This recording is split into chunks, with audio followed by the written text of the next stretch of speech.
All right, what's up, everybody? Welcome back to the Alpha Obeisance channel. I'm gonna have to just disclose right here out the gate that this is probably going to be a highly controversial discussion.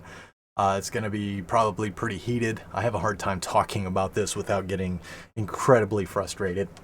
So if you're not into that sort of thing, feel free to scroll on. I appreciate you stopping by. Now, if you are interested, the conversation is going to be regarding new users seeking to get into Linux, or maybe they've gotten into Linux and they're trying to learn more. Because I was that guy. I was that guy. If you've seen any of my videos, I've talked about how I abandoned Windows cold turkey completely. I did my Google search, learned how to make a bootable USB drive. I picked the first fucking distribution that was recommended on Google, and then I installed Linux, and it cost me everything. It literally cost me everything because I had no idea what I was doing. I ended up formatting all of my drives, basically. I lost like 10, 15 years of data. And it was a big, it was a catastrophe, okay? My entry to Linux was the worst nightmare of worst nightmares for personal computing. I lost all the pictures of my kids, my family, just everything, okay? I lost it all. But I still love Linux, okay?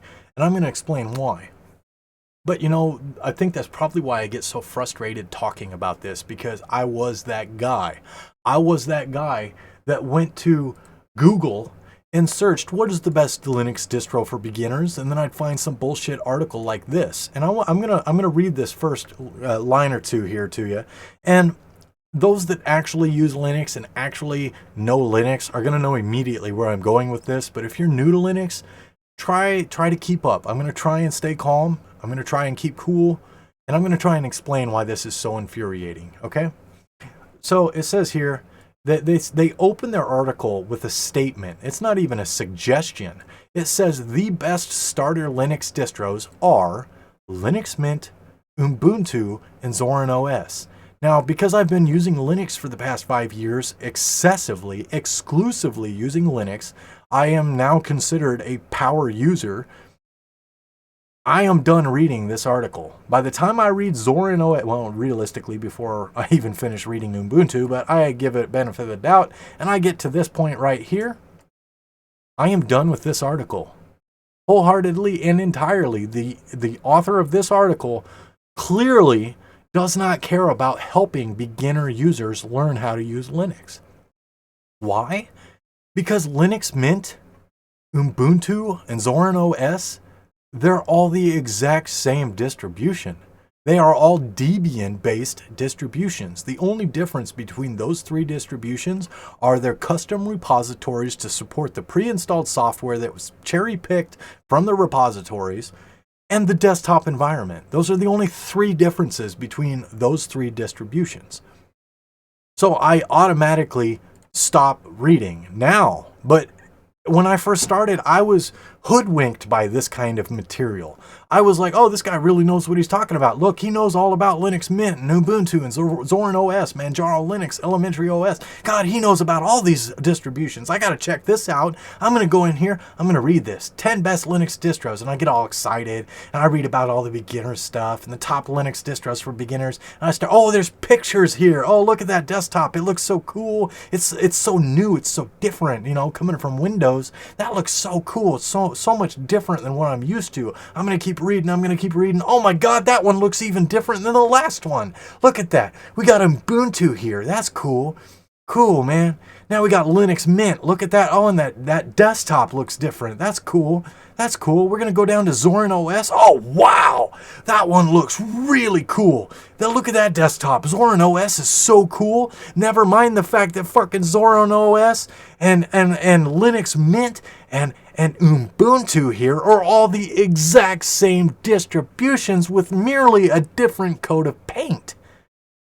Beginner users, hear me out. Don't be hoodwinked by this bullshit. They are purely just out there to monetize on your clicks. They're not here to help you. If they were actually here to help you, they'd create some kind of survey like, hey, what is your use case? We're just going to take it to a bare bones level here, okay? This is how I would address this situation.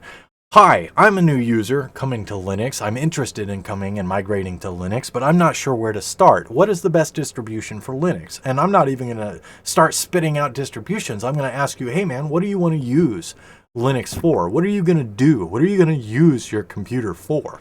Are you using it for business? Are you just going to be spreadsheeting and browsing the web, checking emails? Are you going to be gaming? Like if you're going to be gaming, I can help you this. It's going to be a different answer depending on what your use case is. You tell me what you're going to use it for. I'm going to tell you exactly what I want. Okay, you want to go with gaming? Okay, I'm going to tell you what I would do and exactly how I would do it. Now, how would I do that? I would install Arch Linux. Oh my God. I just told a prospective Linux user that has never used Linux before to use Arch Linux as their first distro? God damn right I'm going to. Why would I do that? Why would I tell someone that has never used Linux before to use Arch Linux as their first distribution? Well, because you can make Arch Linux or Fedora or Debian whatever you want it to be, but I'm most familiar with Arch Linux, so because I am most familiar with Arch Linux, that is what I'm going to recommend so that I can continue to help this individual. And it'd be the same, like I could help them either way. Like if I'm familiar with Fedora and I'm familiar with Debian, but I don't daily drive Fedora or Debian, so I'm not going to tell them to go install Arch or Fedora or Debian. I'm going to tell them to install what I use on a daily basis. And the reason that is because you can make any of those three distributions what you want. The truth of the matter is the only difference between Arch Linux, Fedora Linux, and Debian Linux are their repositories. That's really the repositories and the syntax that you use to interact with the system. If we're talking at a consumer level, the people that are literally just browsing fucking Facebook and Instagram and checking their Twitter and doing all this, that's all browser-based actions. The only thing they really need to install on their system is a fucking browser on top of their desktop environment. The desktop environment, the only reason they need that is so that they feel at home. They feel in a familiar territory. They've got their start menu, they've got their clock and their sound bar, their system tray and all that crap. That's the only reason we encourage that they install their desktop environments the way that we do, so that they feel familiar. But the daily driver, the average consumer that doesn't know jack squat about a goddamn computer, they really only need a goddamn browser and a file explorer. That's really all they need. Maybe if they're a little bit more advanced, they're using spreadsheets and this and that, well then cool, install LibreOffice and call it good. You don't need to install all this bullshit like that. They don't even need shit like Arc, because they're not going to be downloading packages to extract and build and do all this bullshit. They are literally just here to get away from Windows. That's where we're at right now. It's no longer IT professionals or IT gurus that are looking to get into Linux. It's the everyday person that wants to get away from Windows because it's so unstable. Their updates are always breaking. They are always having problems. And not only that, people are starting to wake up to the reality that they are at the mercy of Microsoft when they use Windows. So the everyday average consumer user is trying to migrate, painfully so, to Linux. Do you have any idea how stressful it is for someone that doesn't know how to use a computer to just basically get through in creating a bootable USB drive? By the way, if you are a beginner user that doesn't know anything about computers and you've managed to successfully create your own USB bootable drive by using something like Etcher, like Bellonet Etcher or something similar, congratulations. I am incredibly proud of you, because I know that that's not easy for someone that doesn't use computers. I am proud of you for being that resourceful, and you're almost there, okay?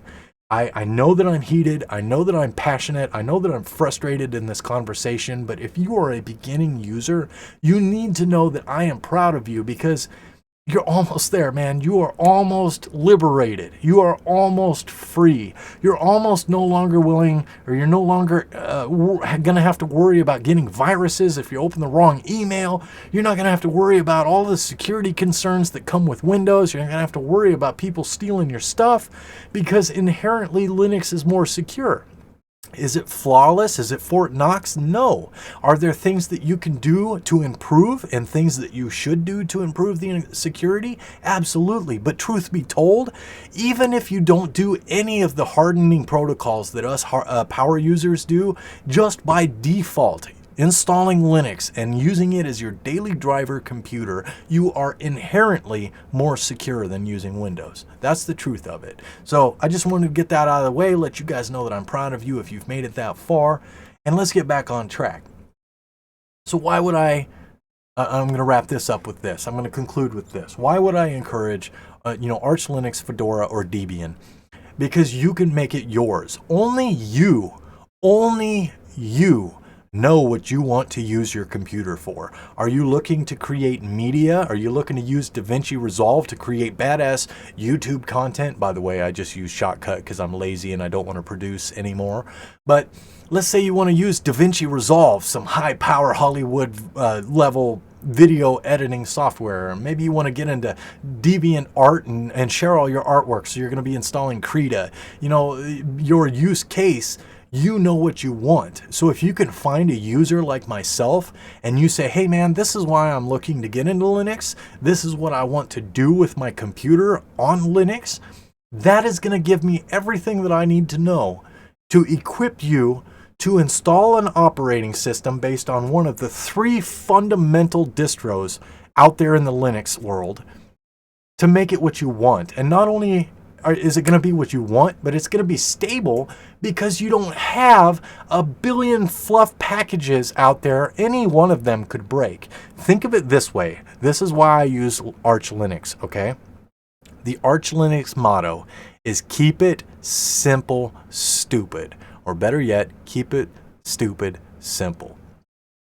The less you have installed on your system, the less likely it is to break. Okay? And the less you have on your system, if something breaks, the easier it is to track down what has broken. Now, I'm gonna finish with this. In my past 3 years of daily driving exclusively Arch Linux on all of my household computers, I have never had a breakdown that wasn't self-inflicted, barring probably a couple occasions throughout the year where maybe my internet cut out during a download of an update or what have you, and that is the only time I have ever had an issue with Arch Linux. As long as you don't tinker, as long as you don't mess with those configuration files, you get it the way that you want it, you set your beautiful little wallpaper, you do whatever you want to do, you're good to go. You just update it once in a while and you're solid, you're savvy, man. And so that's that. That's my rant. I could go on and on and on and on. If there's anything that you would like to share, definitely let me know in the comments section below. You want to tell me how goddamn stupid I am? Cool, good on you, man. I don't really care. The proof is in the pudding. There's a reason that I use Arch Linux. There's a reason that I do what I do. There's a reason that I share the knowledge that I share. If I'm sharing it on this YouTube channel, it's because I have personally done it myself. That's why I don't share information regarding AMD GPUs or Intel processors. That about sums it up, y'all. We'll catch you in the next one.